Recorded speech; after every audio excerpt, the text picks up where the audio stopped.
Bago tayo magumpisa sa ating istorya, sandali lang at makisali ka muna sa ating kwentuhan. I-comment mo naman kung taga saan ka at anong oras ka nanonood ngayon. Nakakatuwang isipin na kahit magkakalayo tayo ng lugar, iisa ang mundong tinatahak natin sa bawat kwentong puno ng hirap, pag-asa at pagkakataong minsan ay dumarating sa hindi natin inaasahang paraan. Sa lungsod ng San Aurelio, kung saan magkakadikit ang mamahaling gusali at masisikip na eskinita, naroon ang malaking establishmento na kilala ng lahat, ang Velasco Grand Motors. Sa umaga, kumikislap ang salamin nitong harapan, at sa gabi naman, mistulang palasyo ng bakal at ilaw. Sa loob nito pumapasok ang mga mamahaling kotse, mayayamang negosyante at kilalang personalidad. Ngunit sa likod ng karangyaan nito, may isang binatang halos hindi napapansin ng sinuman. Ang pangalan niya ay Yandro Valleja. 18 taong gulang pa lamang si Yandro, ngunit tila mas matanda ang bigat ng kanyang mga mata kaysa sa kanyang edad.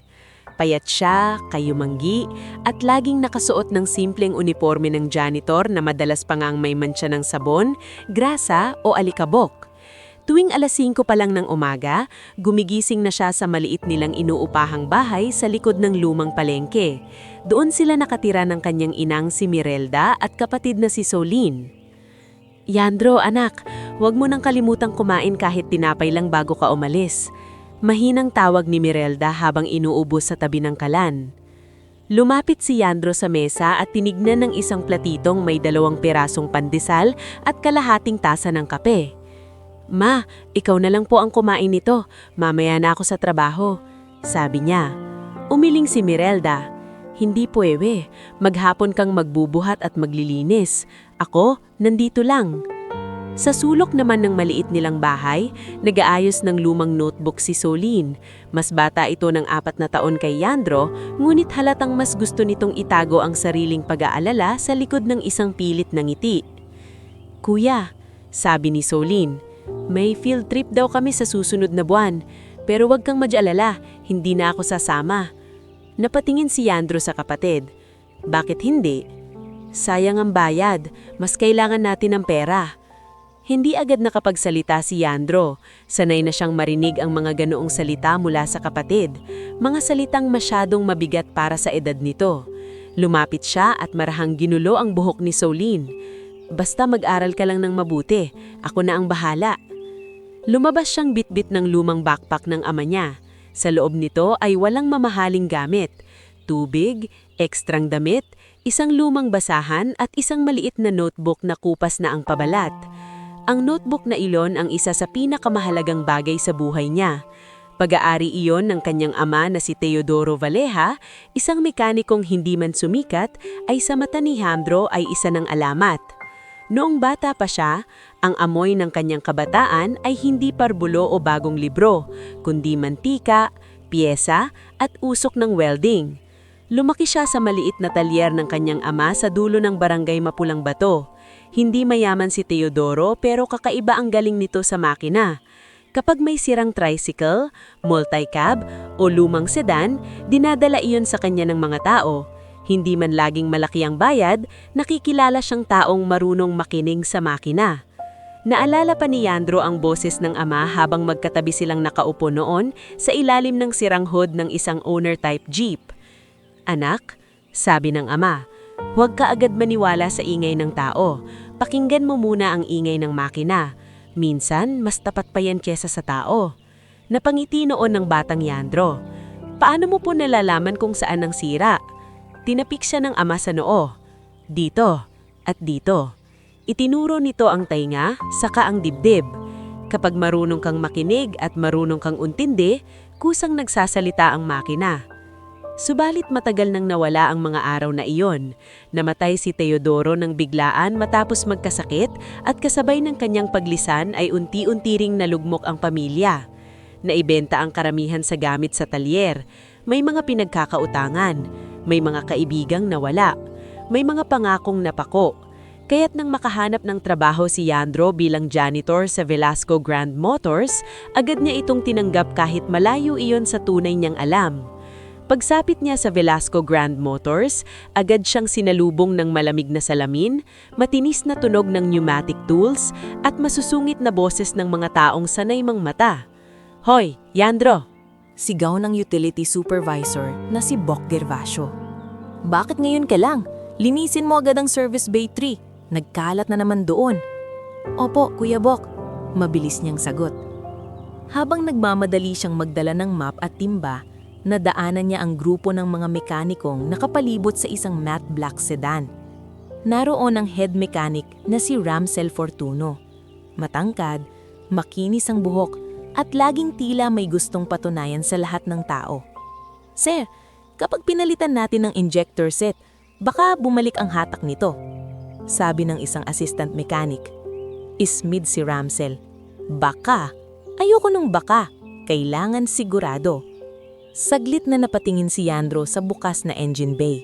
Isang mabilis na sulyap lang, ngunit sapat na para mapansin niyang hindi injector ang ugat ng problema, kundi parang may vacuum leak sa gilid. Hindi siya nagsalita. Sanay na siyang manahimik. Pero hindi nakaligtas iyon sa mata ni Ramsel. "Ano? Anong tinitingin-tingin mo riyan?" Matalim nitong tanong. "Wala po sir, dadaan lang po." "E di dumaan ka. Janitor ka. Basahan at mapang trabaho mo, hindi makina." Tahimik na yumuko si Yandro. May ilan pang napangingisi sa paligid. Sa reception area naman, si Vian Roses, na laging maayos ang lipstick at plansyado ang blouse, ay napatingin sa kanya at bulong sa katabing cashier. Mukhang gusto na namang maging engineer ng batang yan. Nagkatawanan sila. Hindi man sumagot si Yandro, naramdaman niya ang bahagyang kirot sa dibdib. Hindi dahil bago sa kanya ang pangmamaliit, kundi dahil sa bawat pangungutya, karang mas lalong lumanalim ang alaala ng tunay niyang kakayahan na wala siyang magawang ilabas. Sa tanghali, dumaan siya sa maliit na cafeteria sa likod ng compound. Doon nagtitinda si Tia Belen, isang balo na halos lahat ng empleyado ay tinatawag na Tia. "Oh, iha, iho pala," natatawang sabi ng matanda. "Eto, may natira pang ginisang munggo. Kain ka muna." "Salamat po, Tia Belen. Magkano po?" "Bayaran mo na lang kapag naging manager ka na." Napangiti si Yandro.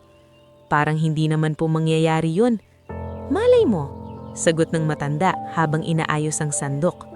Minsan ang mga tahimik, sila pa ang may pinakamalaking ibubuga. Sa isang tabi ng cafeteria, nakaupo ang guard na si Mauro Tinio, dating jeepney driver na napilitang magbantay matapos mamasada ng halos 20 taon. "Yandro," tawag ni Mauro. "Maya-maya darating daw na may-ari mismo. Baka naman mas lalong uminit ang ulo ng mga tao rito." "Si Don Severino po?" "Oo. At sabi-sabi, may bago raw itong project. Kapag dumating na naman yun, siguradong puyatan na naman sa shop." Pagbalik ni Yandro sa main building, tumambad sa kanya ang makikintab na sports car sa showroom. Bawat isa roon ay parang sining na gawa sa bakal at bilis. Habang nagpupunas siya ng sahig malapit sa display platform, dumaan si Leandro Velasco, ang isang-isang anak ni Don Severino. Bata pa itong negosyanteng sosyal, ngunit kita na sa kilos ang yabang ng taong lumaking hindi kailanman tinanggihan ng buhay. "Nandyan ka na naman," sabi ni Leandro habang hawak ang susi ng sariling kupe. "Siguraduhin mong walang dumi sa ilalim ng gulong ko. Mas mahal pa yung kotse ko kaysa bahay nyo." Napahinto si Yandro, pero pinili niyang huwag pumatol. "Opo, sir." Lumakad si Leandro palayo habang tumatawa ang kasama nitong si Jemar Hison, na isang marketing officer na laging parang alalay ng mayaman. Sa buong maghapon, paulit-ulit ang ganoong eksena. Utos, sigaw, pangmamaliit. Ngulit pagdating ng 6:00 ng gabi, nang kumunti na ang tao sa service area, sakalang nakahinga si Yandro. Isa-isa niyang tinipon ng mga basahong may grasa, isinara ang mga lagayan at nilinis ang huling bay. Sa ilalim ng isang workbench, may napansin siyang kahon na may mga lumang connectors at sirang piyesa. Kinuha niya ang isang maliit na sensor housing at sinuri iyon sa kamay. Kinakapa niya, tinignan ng dulo, at bahagyang umiling. Mali ang init na tinatanggap nito, bulong niya sa sarili. Kapag pinilit to, sablay talaga ang reading. Hoy, ano na namang ginagawa mo riyan? Napalingon siya. Si Bok iyon. Wala po sir, itatapon ko lang sana itong sira. Di itapon mo. Huwag kang masyadong mausisa. Baka isipin ng mga tao nagnanakaw ka ng pyesa. Mabilis na ibinaba ni Yandro ang hawak niya at tumanggo. Ngunit bago siya tuluyang umalis, lihim niyang tinandaan sa isip ang hugis at model code ng pyesa. Hindi niya mapigilan. Para sa kanya, ang bawat sirang bahagi ng sasakyan ay parang bugtong na humihingi ng sagot. Gabing-gabi na nang makauwi siya.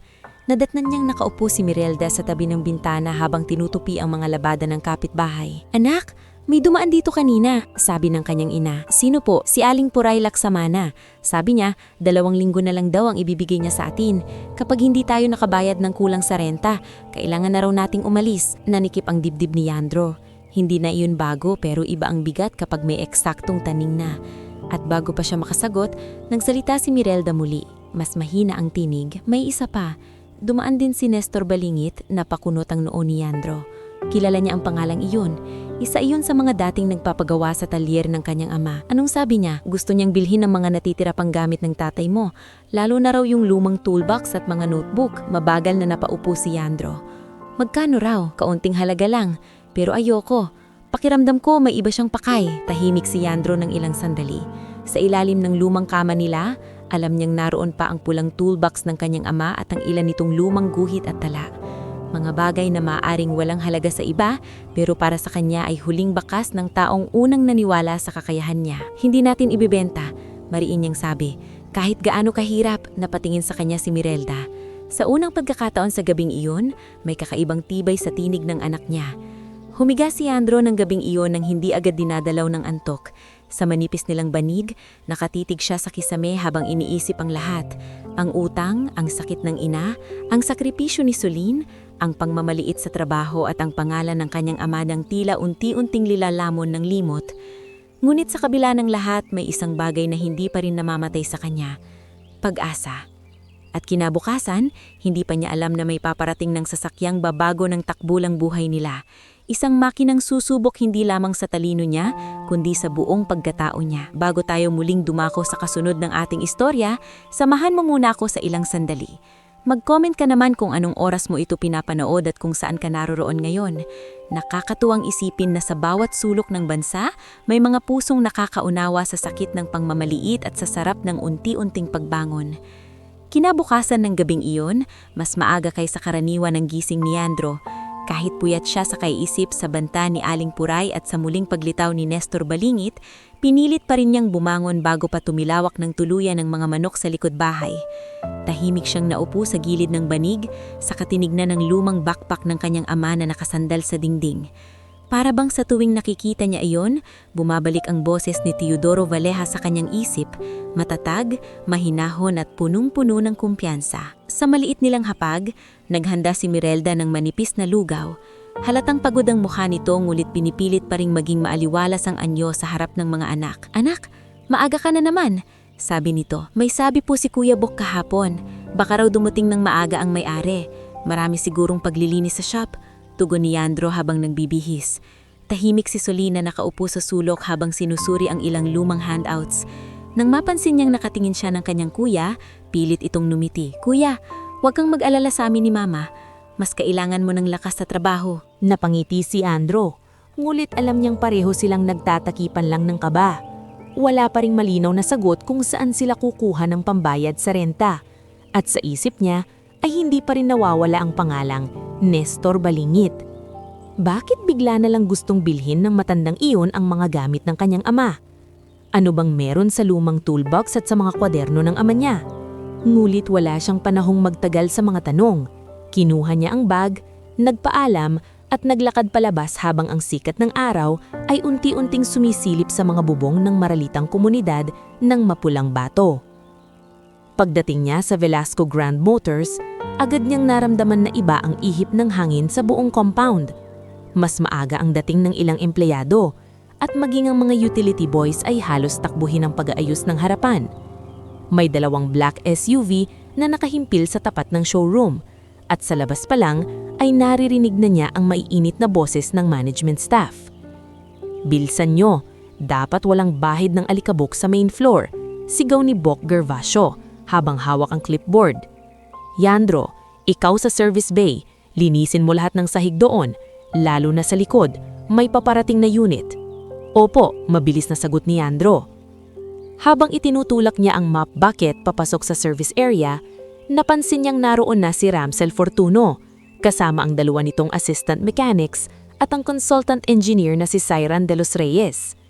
Nakatayo silang lahat sa gitna ng shop na tila may hinihintay na espesyal na bisita.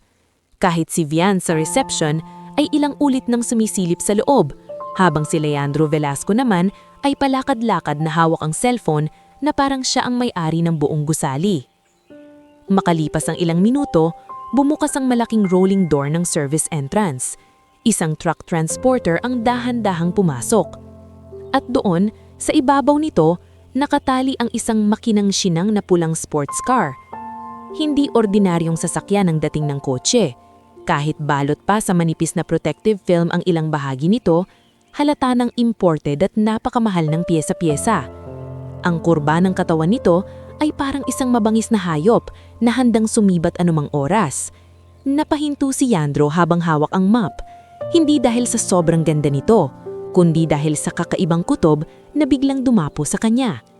Eto na yon, mahinang sabi ni Mauro Tinillo na nakatayo sa di kalayuan. Mukhang ito ang bagong laruan ni Don Severino. Lumabas mula sa itim na SUV si Don Severino mismo. Matangkad, nasa edad 60, ngulit tikwas pa rin ng tindig at malamig ang tingin. Hindi siya sumisigaw kagaya ng anak niyang si Leandro, ngulit sa bawat kilos niya ay may bigat na sapat para patahimikin ang paligid. Sumunod sa kanya ang kanyang executive assistant na si Bel Trancioson, may dalang tablet at makapal na folder. Ramsel, malamig na tawag ni Don Severino.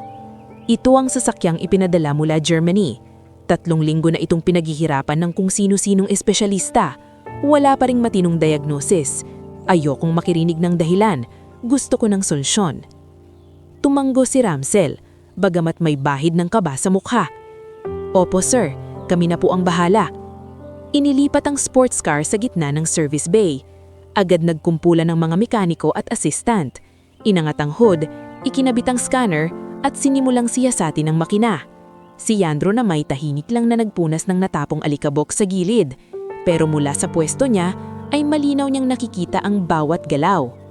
Ilang minuto pa lang ang lumipas, nagsimula ng kumunot ang loo ni Siran de los Reyes. Strange, sabi nito habang nakatingin sa live diagnostic screen. Walang stable reading sa thermal response, parang nawawala sa tiempo ang communication ng sensors. Then palitan natin, baka may defective module. Agad na sagot ni Ramsel. Pwedeng module pero hindi lang yon. Tignan mo to, kapag umaakyat ang RPM, biglang sumasablay ang compensation. Fuel delivery issue? Tanong ng assistant mechanic na si Olan Vivero. Hindi lang fuel, iritang sagot ni Ramsel.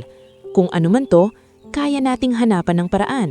Tahimik na nagpupuna si Yandro sa bandang harapan ng lift.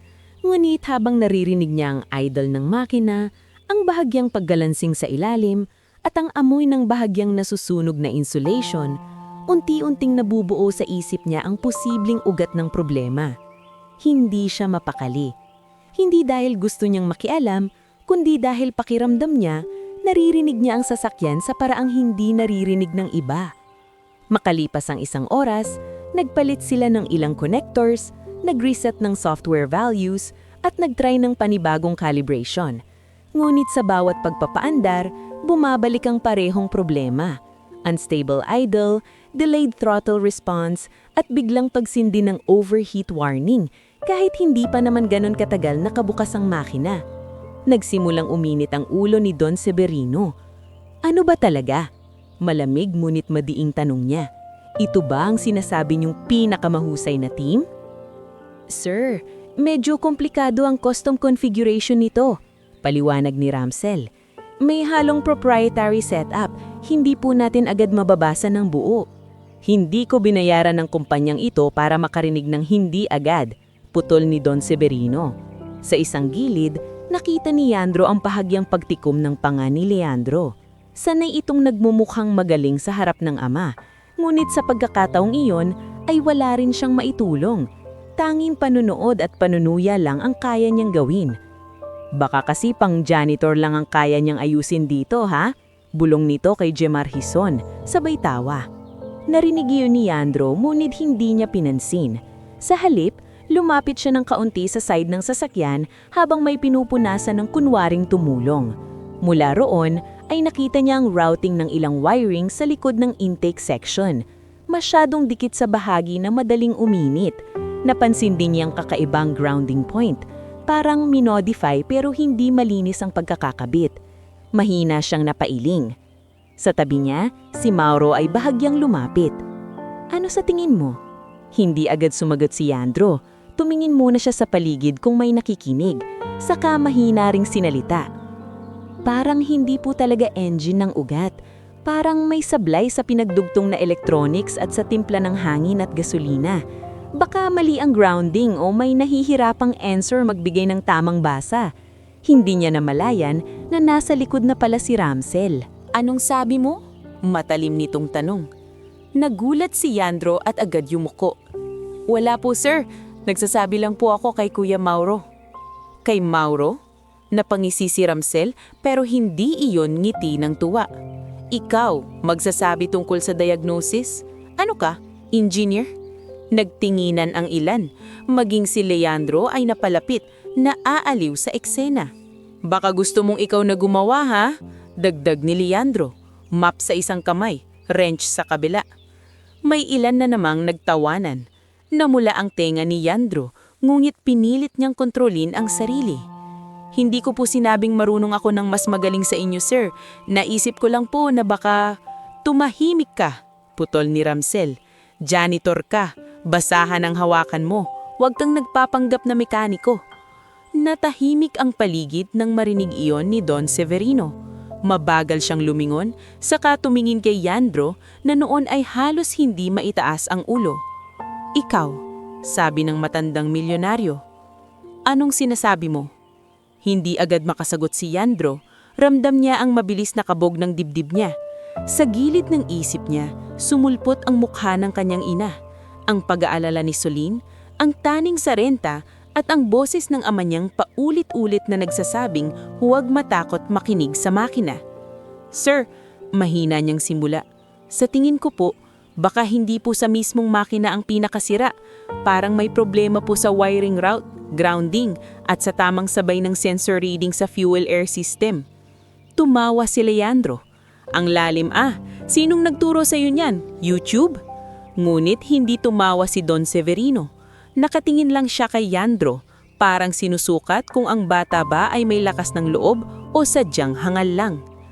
Sa tingin mo, kaya mo itong ayusin? Tanong niya. Parang tumuyo ang lalamunan ni Yandro. Hindi niya gustong mapahiya. Hindi rin niya kayang mawala ang trabaho, pero naroon ang sasakyan. Naroon ang problema. At sa loob-loob niya ay tila malinaw ang sinasabi ng bawat tunog nito. Susubukan ko po kung papayagan ninyo. Halos sabay-sabay na palingon ang lahat sa kanya.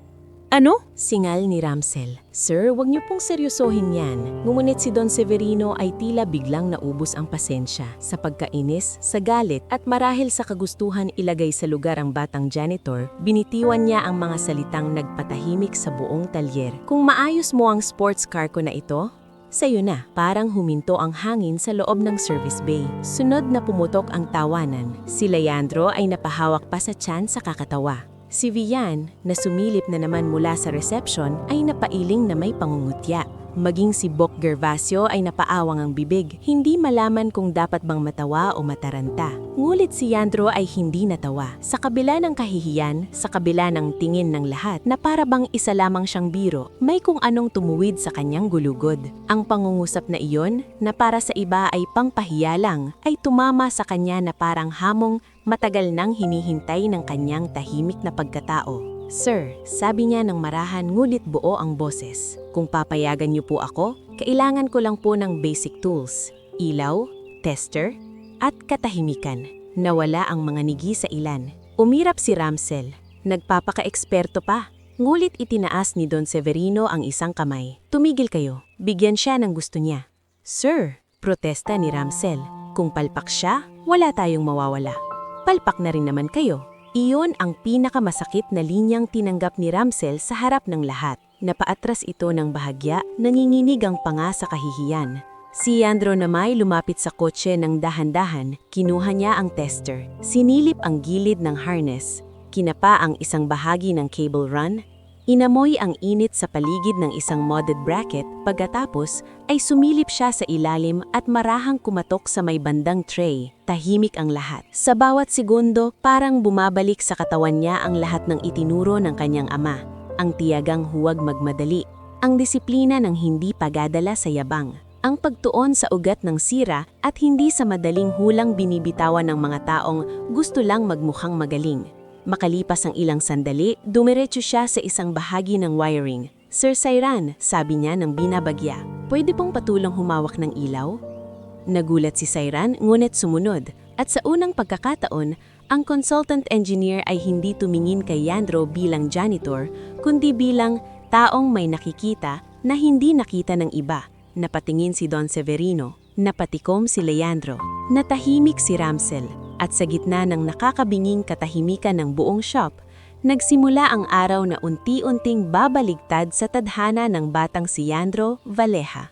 Bago tayo muling sumabak sa susunod na yugto ng ating istorya, makikiraan lang ako ng saglit. Mag-comment ka naman kung anong oras mo ito napapanood at kung taga saan ka. Nakakatuwang isipin na habang sabay-sabay nating sinusundan ang laban ng isang taong minamaliit ng mundo, may kanya-kanya rin tayong dalang pangarap at sugat na gustong pagalingin ng panahon. Naiwang nakabukas ang hood ng pulang sports car habang ang buong service bay ng Velasco Grand Motors ay tila pinigil ang paghinga. Hawak ni Sairan de los Reyes ang ilaw. Si Don Severino ay matigas ang mukhang nakatingin sa bawat kilos at si Ramsel Fortuna namay hindi maikubli ang yamot sa mukha habang pinagmamasdan ang batang janitor na para bang sinasakop ang lugar na para lamang sa mga tunay na mekaniko. Si Leandro Valleja ay nanatiling tahimik. Hindi siya nagmadali. Una, sinuri niya ang ruta ng custom wiring sa gilid ng intake assembly.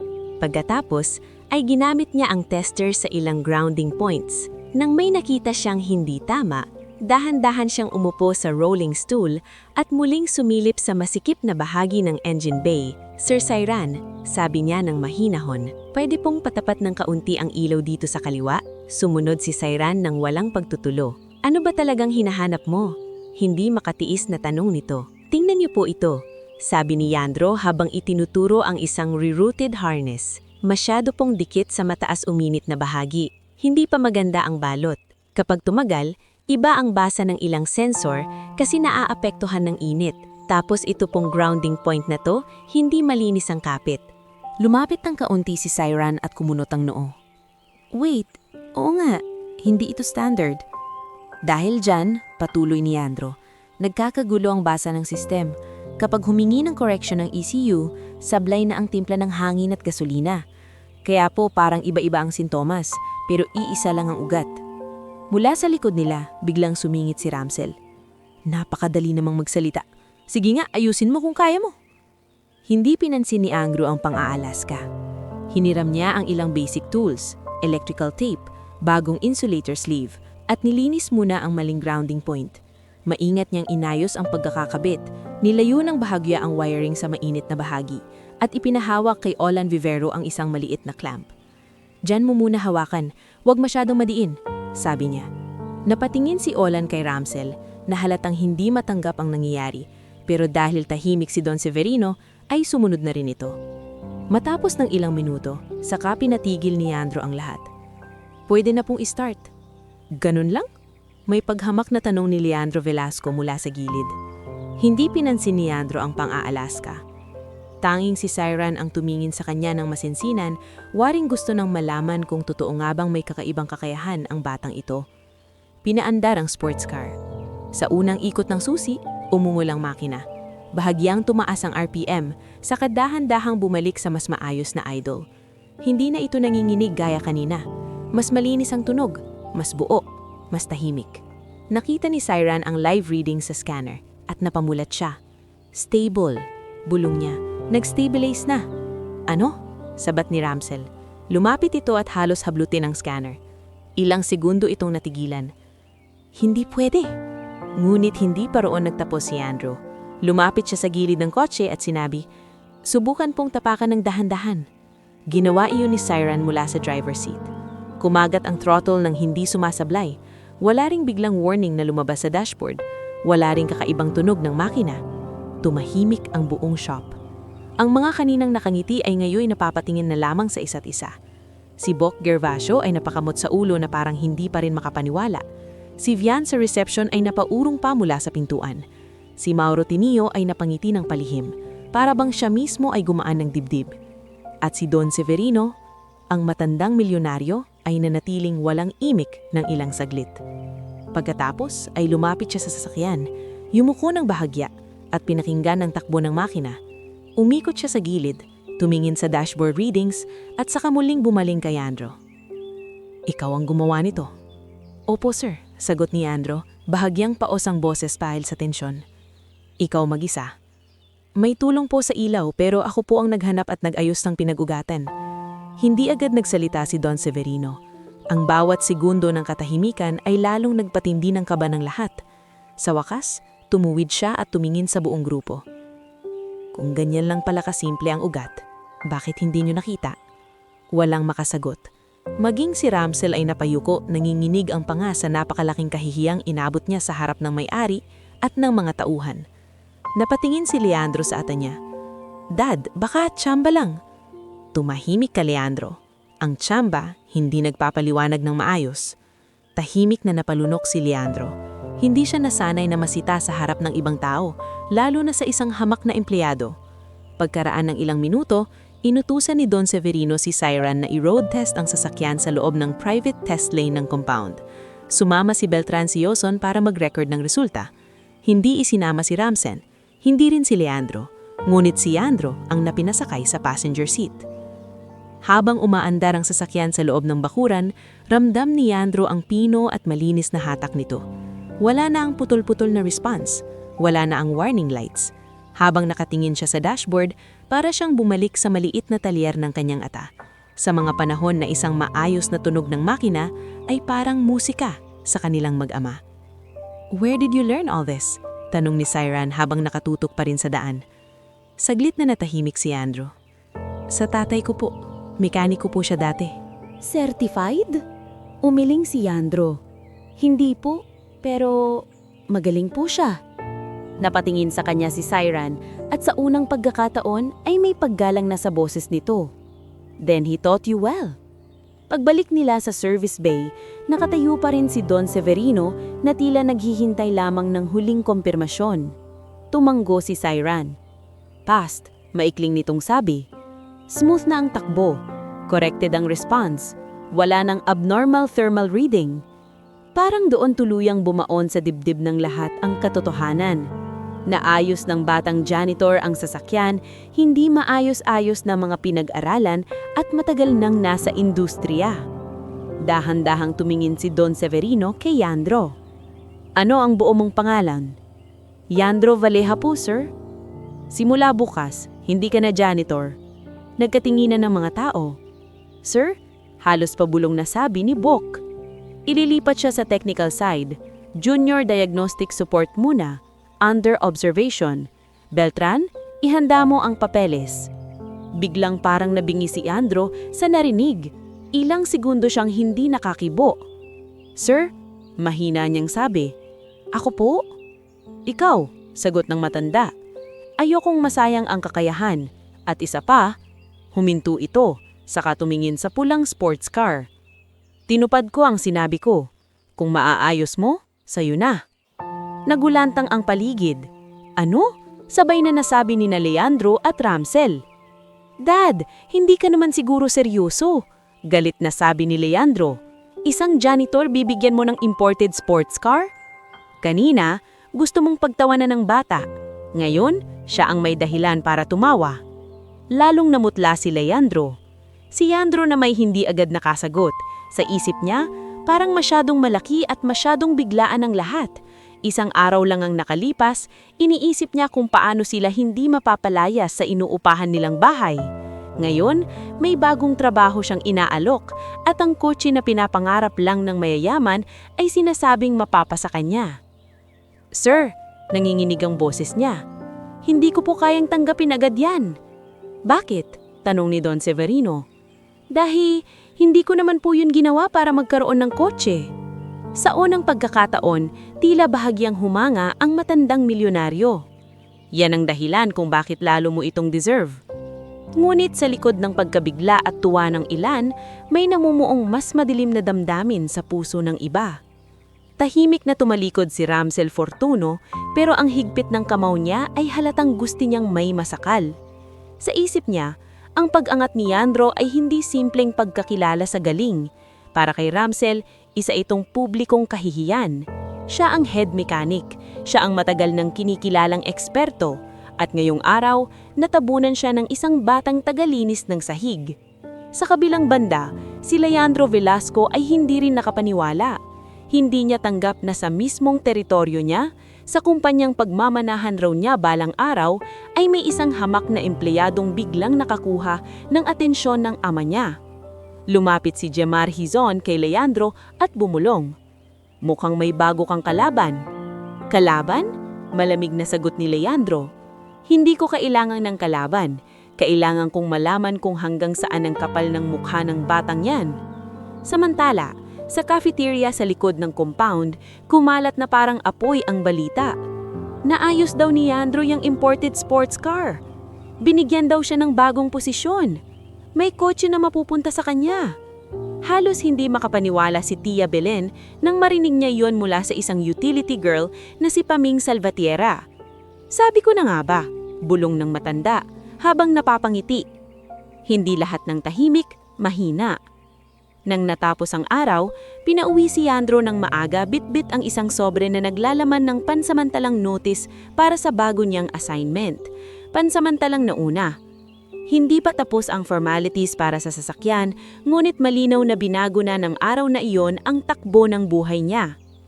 Habang naglalakad siyang pauwi sa masikip na kalye ng Mapulang Bato, hindi niya alam kung paano niya sasabihin kina Mirelda at Soline ang nangyari. Parang kahit siya mismo ay hirap paniwalain ang lahat. Pagpasok niya sa bahay, nadatnan niya ang ina na nakaupo sa tabi ng bintana at si Soline na may hawak na lumang aklat. "O anak, bakit maaga ka?" tanong ni Mirelda.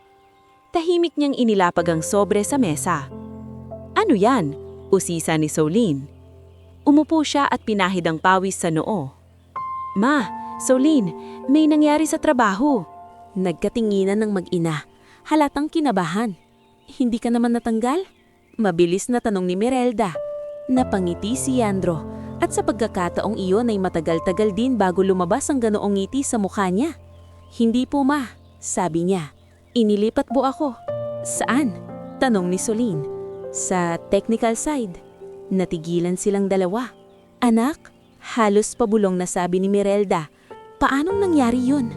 Doon niya ikinuwento ang lahat, ang sports car, ang pangungutya, ang hamon ni Don Severino, ang pag-aayos niya sa sasakyan at ang bagong trabahong nakaabang sa kanya.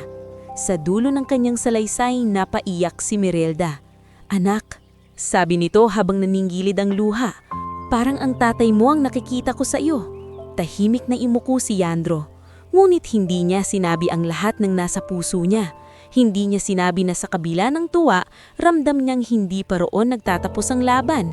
Kitang-kita niya ang tingin ni Ramsel at Leandro. Alam niyang may mga taong hindi matutuwa sa bigla niyang pag-angat. At sa mundo ng mga taong sanay sa kapangyarihan at pangalan, ang isang gaya niya ay hindi basta-bastang tatanggapin. Sa gabing iyon, habang unti-unting bumububukas ang pinto para sa mas magandang buhay, sa likod naman nito ay nagsisimula ng mabuo ang unang lihim na digmaang hindi niya palubos na nakikita. Bago tayo dumako sa mas mabigat at mas mainit na bahagi ng ating istorya, makisabay ka muna sa ating munting usapan. I-comment mo naman kung taga saan ka at anong oras mo ito pinapanood. Minsan kasi habang tahimik tayong nakikinig sa laban ng iba, hindi natin namamalayan na may mga bahagi rin ng sarili nating buhay na unti-unting pinapalakas ng bawat kwento ng pagtitiis at pagbangon. Sa mga sumunod na linggo, matapos ang araw na naayos ni Yandro Valeja ang sports car ni Don Severino Velasco, tuluyang nag-iba ang ihip ng hangin sa Velasco Grand Motors.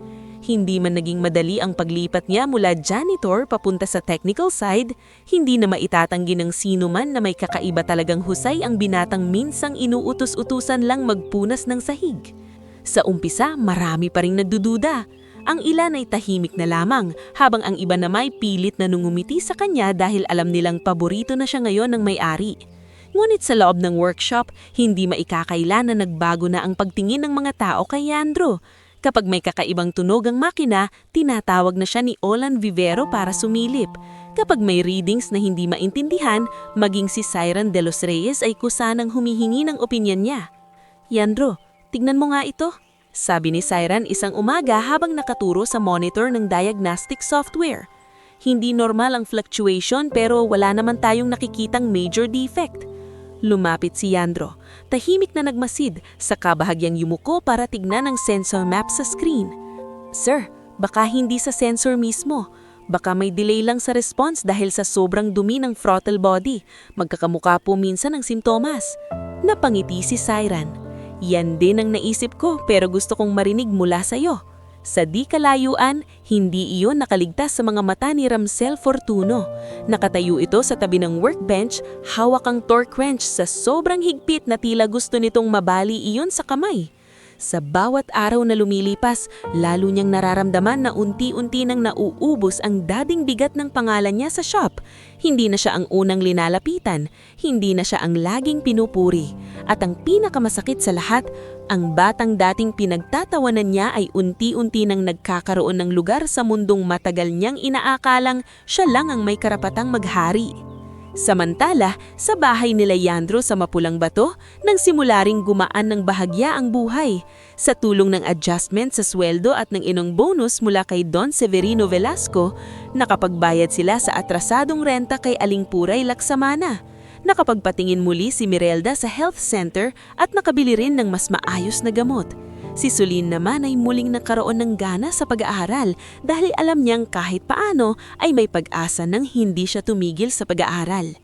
Isang gabi habang nagsasalo sila sa simpleng hapunan na may ginisang upo at pritong galunggong, napangiti si Mirelda kay Yandro. "Anak," sabi nito habang nangingilid ang luha, "parang ang tatay mo ang nakikita ko sa iyo." Sabi nito, hindi man marangya ang buhay natin, pero parang ang tagal kong hindi nakakita ng ganitong kapayapaang may kasamang pag-asa.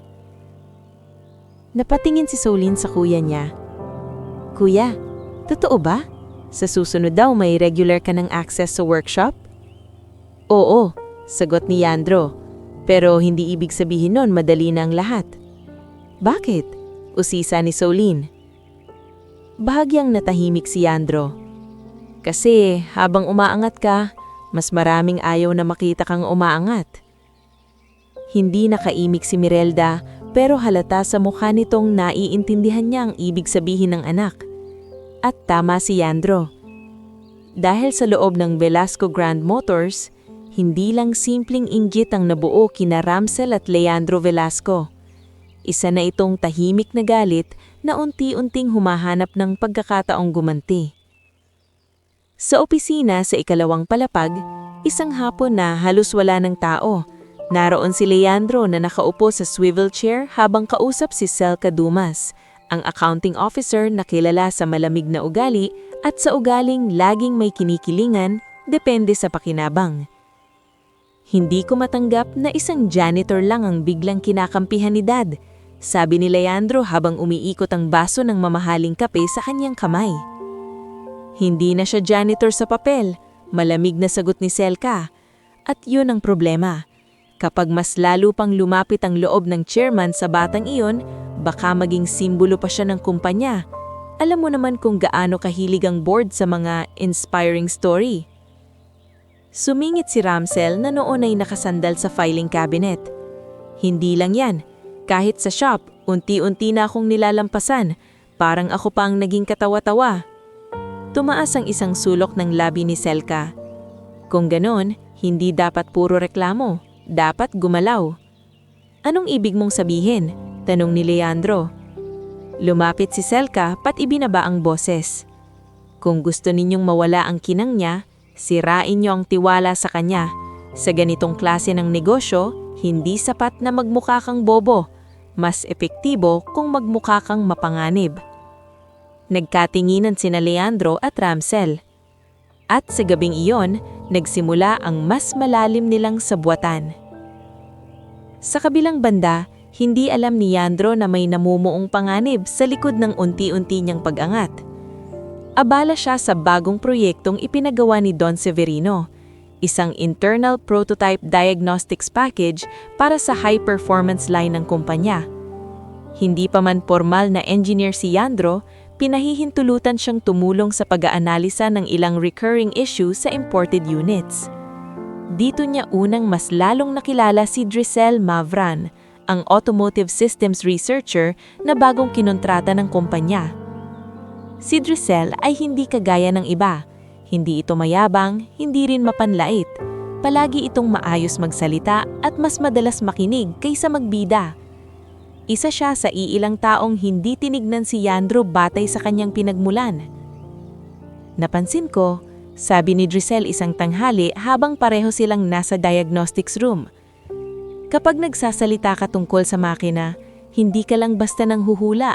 Para kang may pattern na nakikita agad. Napakamot si Leandro sa batok. Lumaki po kasi ako sa talyer ng tatay ko. Sanay lang po siguro. Hindi lang sanay yan. Sagot ni Drisel. Natural gift yan. Ang tanong, handa ka bang hasain pa? Hindi agad nakasagot si Leandro. Hindi siya sanay sa papuri na walang kasamang pangunggutya. Sa halip, yumuko lang siya at tumanggo. Sa mga sumunod na araw, tinuruan siya ni Drisel gumamit ng mas advanced na software tools. Ipinakita nito kung paanong magbasa ng layered system maps, kung paanong ikumpara ang log data sa actual na behavior ng makina, at kung paanong isulat ang observations na paraang maiintindihan ng board at investors. Unti-unti, lumalawak ang mundo ni Leandro. Hindi na lang siyang bastang batang marunong sa aktwal na makina. Nagkakaroon na siya ng formal na lingwahe para maipaliwanag ang talino na dati tahimik lang sa loob niya. Pero eksakto ring sa panahong iyon, kumilos na ang mga taong gustong ibagsak siya. Isang Lunes ng umaga, iba ang tensyon sa buong building. May mga senior staff na nagmamadaling pabalik-balik sa mga opisina. Maging si Beltran Sioson ay halatang mas seryoso kaysa karaniwan. Nang dumaan si Leandro sa hallway, napansin niyang may ilang empleyadong pasimple siyang tinitignan. Pagpasok niya sa diagnostics room, naroon si Siren, si Drisel at si Don Severino. Sir? Tanong niya. Tumingin sa kanya si Beltran at siya nga nagsalita. May nawawalang prototype design file at supporting test notes mula sa secured system. Hindi agad nag-sink in kay Leandro ang ibig sabihin nun. Po? Ang access log, malamig na sabi ni Selka na noon ay kararating lang sa pintuan, ay nagpapakitang ang huling account na nakapasok sa room kagabi ay ang temporary credentials na ginagamit mo. Parang sinuntok sa sikmura si Leandro. Hindi po maaari, ma'am. Mabilis niyang sagot. Nag-log out po ako bago ako umalis, tapos umuwi na po ako. May makakapagpatunay? Tanong ni Selka. Si Drisel po. Magkasama po kaming lumabas kagabi, sabat ni Leandro. Tumanggo si Drisel. Totoo, magkasunod kaming lumabas. Ngulit mabilis ding sumingit si Ramsel na tila matagal nang hinihintay ang pagkakataong iyon. Magkasunod nga kayong lumabas, pero sino ang magsasabing wala siyang binalikan? Kung tutuusin, siya ang bagong may access at siya rin ang biglang gustong magmukhang mahalaga rito. Lalong bumigat ang hangin. Ramsel, mariing sabi ni Siren, huwag kang magbintang ng walang ebidensya. Access log is evidence, singit ni Selka. Napatingin si Don Severino kay Leandro. Hindi siya sumisigaw ngunit ang titig niya ay sapat para manghina ang tuhod ng sinuman. Sabihin mo sa akin ang totoo, sabi ng matanda. May kinalaman ka ba rito? Nagkakamali po ako, sir, sagot ni Leandro. Wala po akong kinuha. Hindi ko po kailangang magnakaw. Hindi mo kailangang magnakaw, mapaklang sabi ni Leandro mula sa likuran. Pero baka gusto mong mapabilis ang pag-angat mo. Sir Leandro, hindi po totoo yan. Mariing sagot ni Leandro, isang bagay na bihira niyang gawin. Then explain the access. Hindi siya makasagot agad dahil sa totoo lang, hindi rin niya alam kung paano nangyari iyon. Sa puntong iyon, napahawak si Mirelda sa dibdib ng hayay nang hindi niya alam kung bakit bigla siyang kinakabahan. Samantalang si Sulin ay nasa paaralan at walang kaalam-alam na sa parehong oras ay unti-unting guguho muli ang mundong pilit pa lamang nilang binubuo. Sa loob ng opisina, tinignan ni Don Severino ang lahat ng naroroon bago siya nagsalita. Hanggat hindi malinaw ang lahat, sabi niya, suspindido muna si Leandro sa technical access. Sir, sabat ni Drisel. I said until clarified. Putol ng matanda. Parang nawala ang lahat ng hangin sa baga ni Leandro. Sa loob ng ilang segundo, bumalik sa kanya ang pakiramdam ng pagiging walang laban. Ang parehong pakiramdam nung isa pa lamang siyang batang janitor na madaling sigawan at maliitin. Tumalikod si Selka na waring kontento. Si Ramsel ay bahagyang napangisi. Si Leandro na may malamig lang ang mukha, ngunit halatang nasisiyahan sa nangyayari. Lumabas si Leandro ng silid na mabigat ang paa. Habang naglalakad siya sa hallway, tila lahat ng bulungan ay tunggol sa kanya. Siya raw ang kumuha. Akala ko ba magaling? Magnanakaw pala.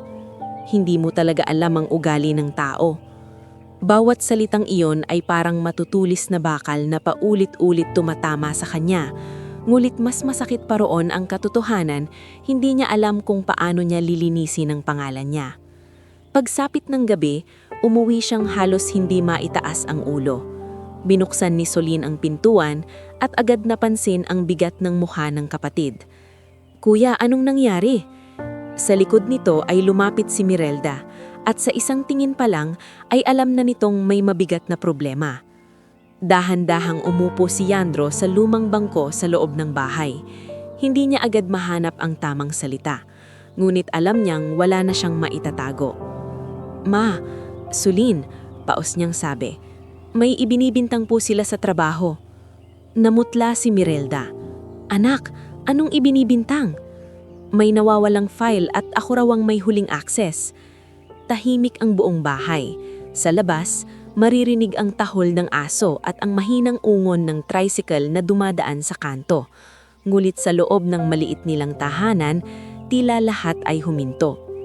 Hindi mo ginawa yan, mabilis na sabi ni Sulin. Hindi nga po ako, ngunit nanginginig ang boses niya. Pero paano ko po mapapatunayan? Unti-unting napaupo si Mirelda at napaiyak. Diyos ko! Akala ko magsisimula na tayong makaahon. Napayuko si Leandro at napakuyom ang kamao sa pagitan ng mga hita niya. Sa dibdib niya, muling naglalaban ng hiya, galit at takot. Ngulit sa ilalim ng lahat ng iyon ay may isang bagay na unti-unting tumitigas. Hindi siya papayag na ang pangalan niyang unti-unti pa lamang umaangat ay muling durugin. At higit sa lahat, hindi siya papayag na ang pangalang minana niya sa ama niyang si Teodoro Valleja ay mantsahan ng kasinungalingan. Sa gabing iyon, habang nakapatay na ang ilaw at tahimik na nakahiga ang mag-ina sa kabilang sulok, hindi pinikit ni Leandro ang kanyang mga mata. Tumingin siya sa ilalim ng kama kung saan naroon pa rin ang lumang pulang toolbox at mga lumang kwaderno ng kanyang ama. May kung anong bumubulong sa isip niya. Hindi ito aksidente. May taong sadyang may gustong ibagsak siya.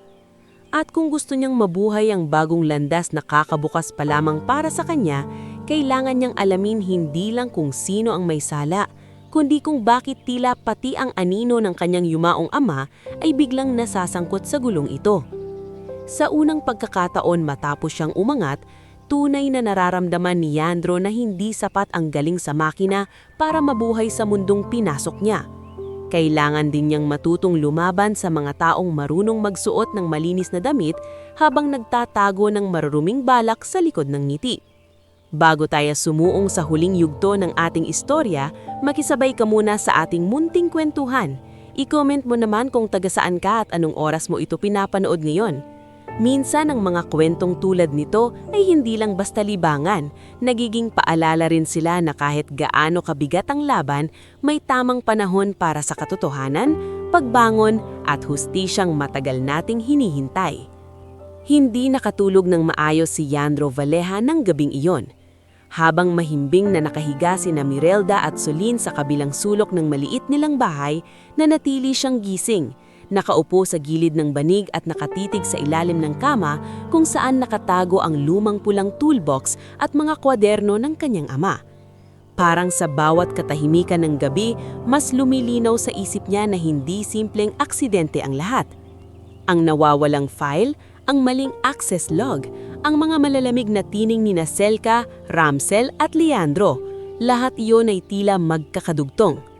Mabagal niyang inilabas ang pulang toolbox ng kanyang ama. Kumalansing ang lumang metal latches nito nang buksan niya.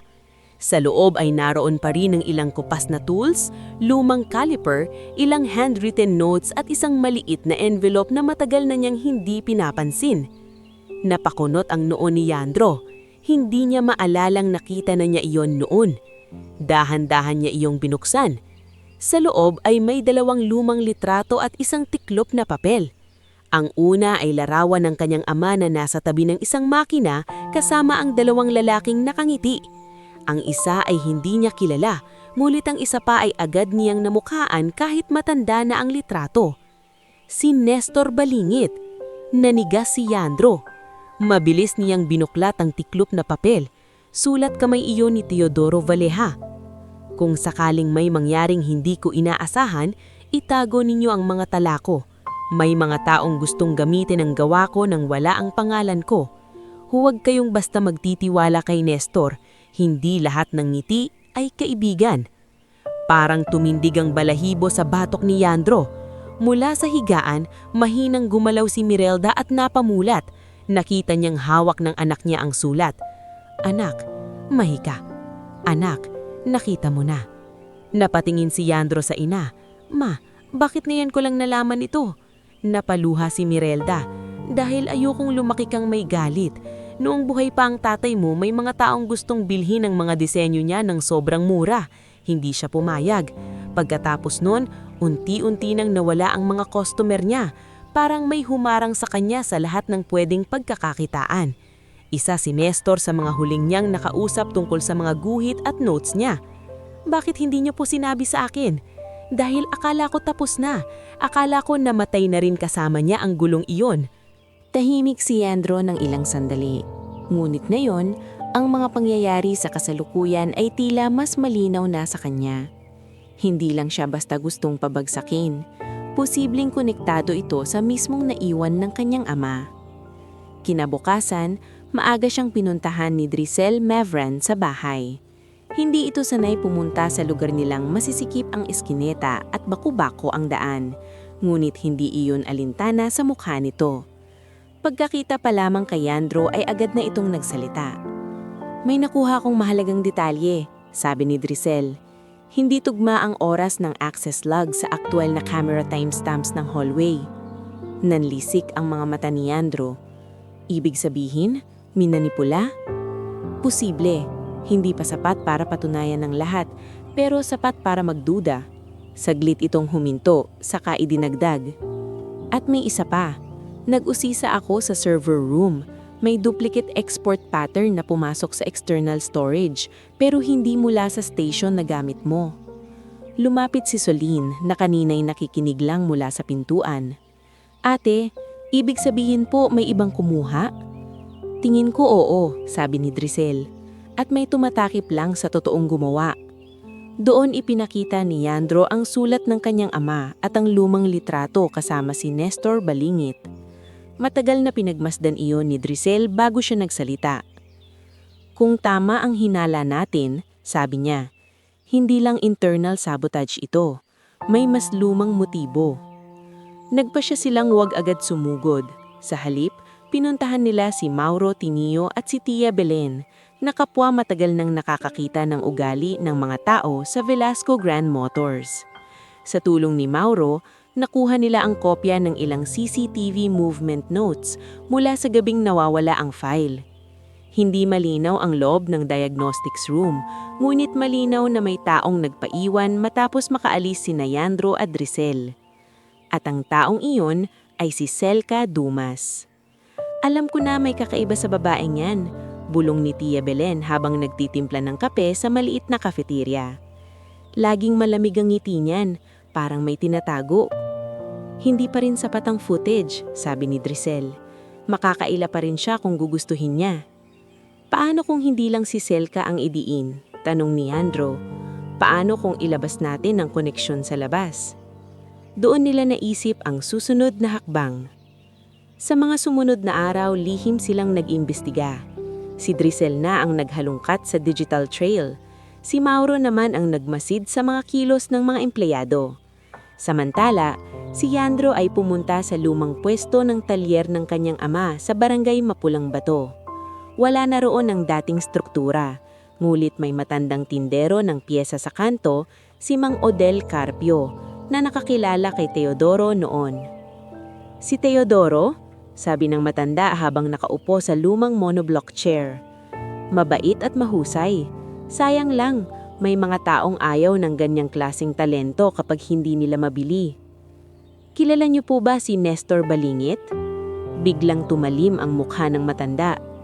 Kilalang kilala yan. Ilang beses siyang nagpabalik-balik dito noon. Gusto niyang kunin ang tuning notes ng tatay mo. Nung tumunggi ang tatay mo, may ilan pang kliyenteng biglang hindi na bumalik. Marami ang nagduda noon pero walang lumaban. May patunay po ba? Tumahimik si Mang Odel, saka tumingin sa lumang aparador sa likod. Maya-maya'y inilabas niya ang isang kupas na resibo at isang lumang business card. Wala akong matibay na ebidensya noon, pero may isang beses na narinig kong pinag-uusapan ng tauhan ni Nestor ang Valleja Method.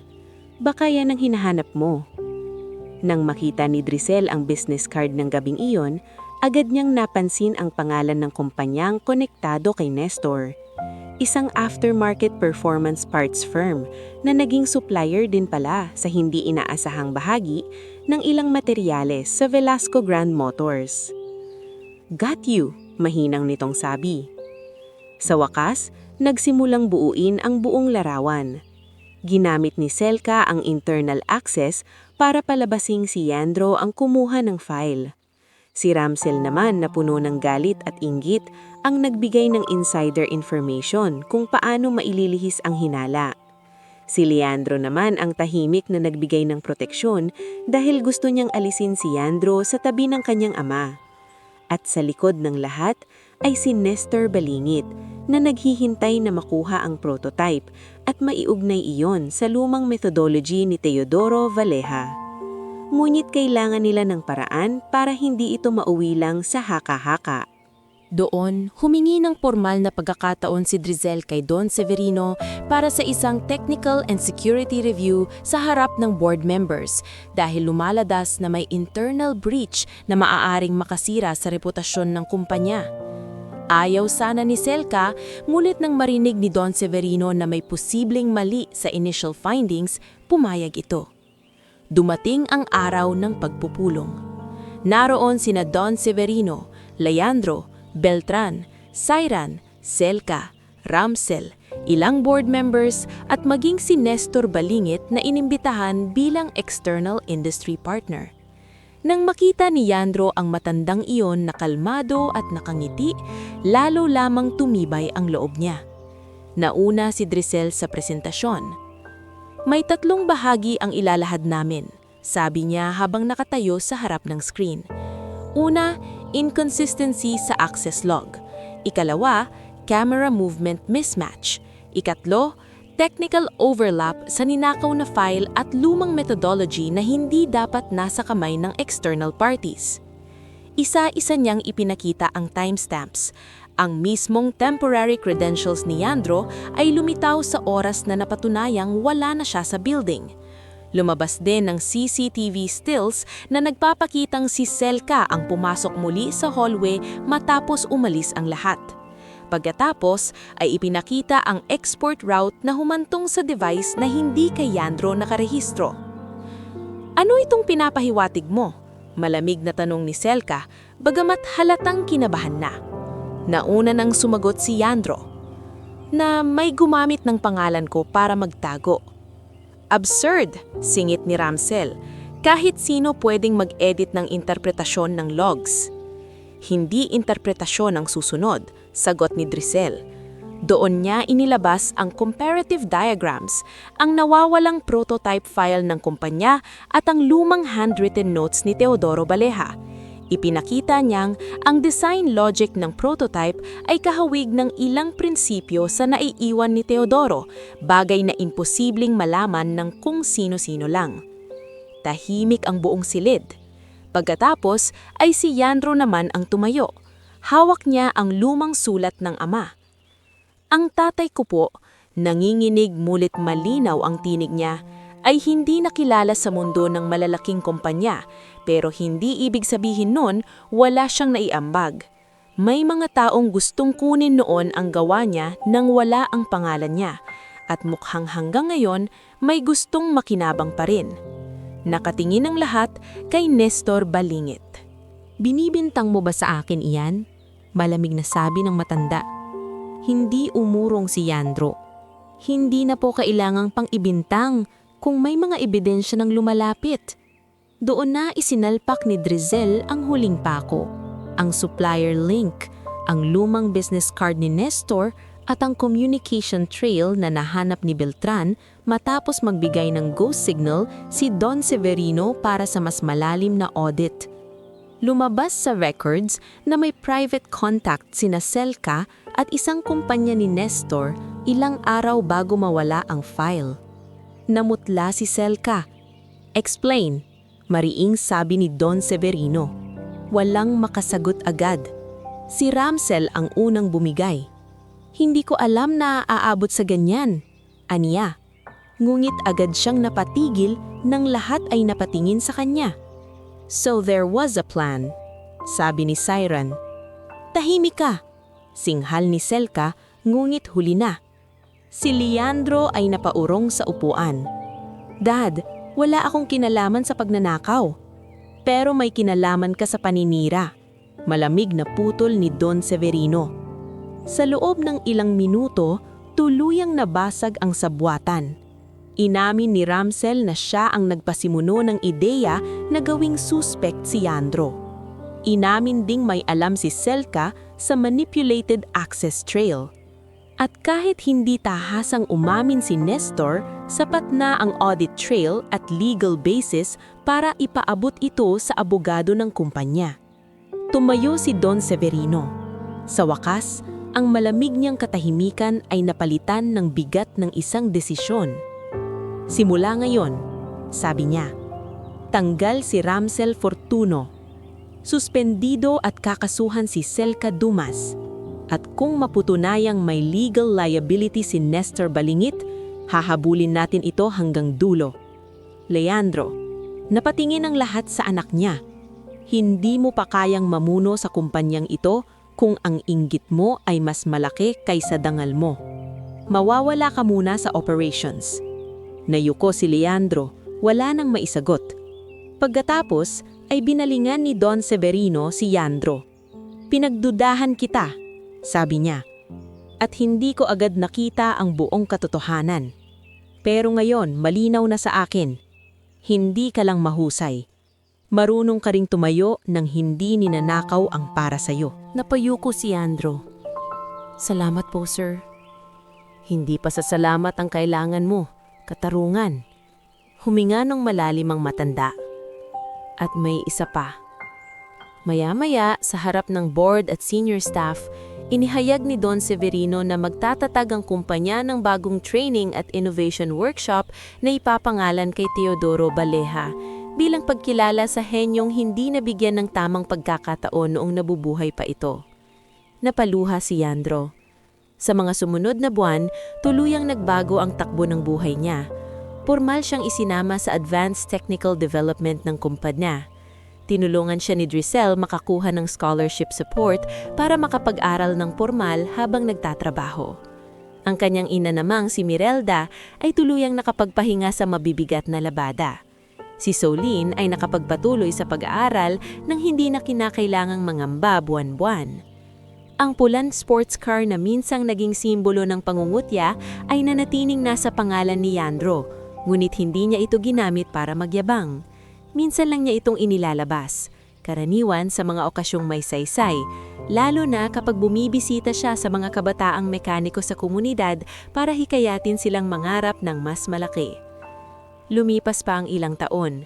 Sa pagbubukas ng Teodoro Baleha Hall, isang simpleng workshop at training center na suportado ng Velasco Grand Motors at pinamumunuan ni Yandro at Drisel, dumagsa ang mga batang gustong matuto.